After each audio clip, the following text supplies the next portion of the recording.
Hi hello ನಮಸ್ಕಾರ, welcome to my channel. ಇವತ್ತಿನ ವಿಶೇಷ ರೆಸಿಪಿ ಮೊಟ್ಟೆ ಸೊಪ್ಪಿನ ಪಲ್ಯ. ಆರೋಗ್ಯಕ್ಕೆ ತುಂಬಾ ರುಚಿಕರವಾದಂಥ ಮತ್ತು ಹೆಲ್ತಿ ಫುಡ್ ದಂಟಿನ ಸೊಪ್ಪಿನ ಜೊತೆಗೆ ಮೊಟ್ಟೆ ಹಾಕಿ ಮಾಡೋದು.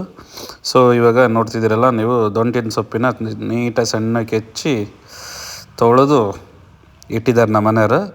ಈಗ ನನಗೆ ಮಾಡೋಕ್ಕೆ ಹೇಳಿದ್ದಾರೆ, ನಾನು ಮಾಡ್ತಿದ್ದೀನಿ, ನೋಡೋಣ ಹೆಂಗೆ ಮಾಡ್ತೀನಿ ಅಂತ. ಇವತ್ತು ಅದಕ್ಕೆ ಬೇಕಾಗಿರೋದು ಈರುಳ್ಳಿ, ಬೆಳ್ಳುಳ್ಳಿ, ಕಾಯಿ ತುರಿದಿರೋದು, ಹಾಗೆ ಹಸಿಮೆಣ್ಸಿಕಾಯಿ ಹೆಚ್ಚಿಟ್ಟಿರೋದು, ಇಷ್ಟು ಹಾಕಿ ಫಸ್ಟಿಗೆ ಬಾಣಲಿ ಕಾದಿದೆ, ಎಣ್ಣೆ ಹಾಕೋಣ. ಎಣ್ಣೆ ಕಾದ್ರ ನಂತರ ಅದಕ್ಕೆ ಸಾಸಿವೆ, ಜೀರಿಗೆ, ಕಡಲೆಬೇಳೆ ಎಲ್ಲ ಹಾಕಿ ಸ್ವಲ್ಪ ಫ್ರೈ ಮಾಡಾದಮೇಲೆ ಸ್ವಲ್ಪ ಬೆಳ್ಳುಳ್ಳಿ ಫ್ರೈ ಆದಮೇಲೆ ಅದ್ರ ಜೊತೆಗೆ ಹಸಿಮೆಣ್ಸಿಕಾಯಿ ಹಾಕಬೇಕು.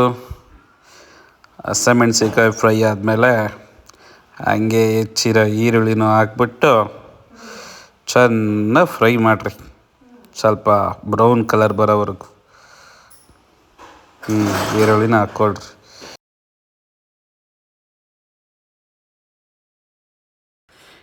ಈರುಳ್ಳಿನೂ ಚೆನ್ನಾಗಿ ಬ್ರೌನ್ ಕಲರ್ವರೆಗೂ ಫ್ರೈ ಮಾಡಿರಿ. ಮಾಡಾದ್ಮೇಲೆ ಅದಕ್ಕೆ ಆ್ಯಕ್ಚುಲಿ ಈಗ ಸೊಪ್ಪು ಹಾಕ್ಬೇಕನ್ಸತ್ತೆ.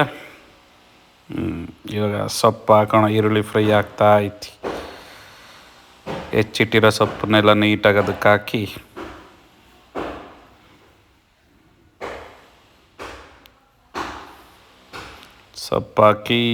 ಎಲ್ಲ ನೀಟಾಗಿ ಫ್ರೈ ಮಾಡಿರಿ. ಫ್ರೈ ಮಾಡ್ತಾ ಇದ್ದೀನಿ. ಇದಕ್ಕೆ ಆ್ಯಕ್ಚುಲಿ ಈಗ ಸ್ವಲ್ಪ ಉಪ್ಪು, ಅರಿಶಿನ ಪುಡಿ ಹಾಕಬೇಕು.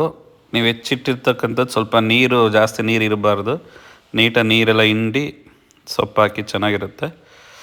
ಅರಿಶಿನ ಪುಡಿ ಜೊತೆಗೆ ರುಚಿಗೆ ತಕ್ಕಷ್ಟು ಉಪ್ಪು ಹಾಕ್ಬಿಟ್ಟು ಎರಡು ಹಾಕಿ ನೀಟಾಗಿ ಫ್ರೈ ಮಾಡಿ, ಫುಲ್ಲು ಫ್ರೈ ಆಗೋವರೆಗೂ.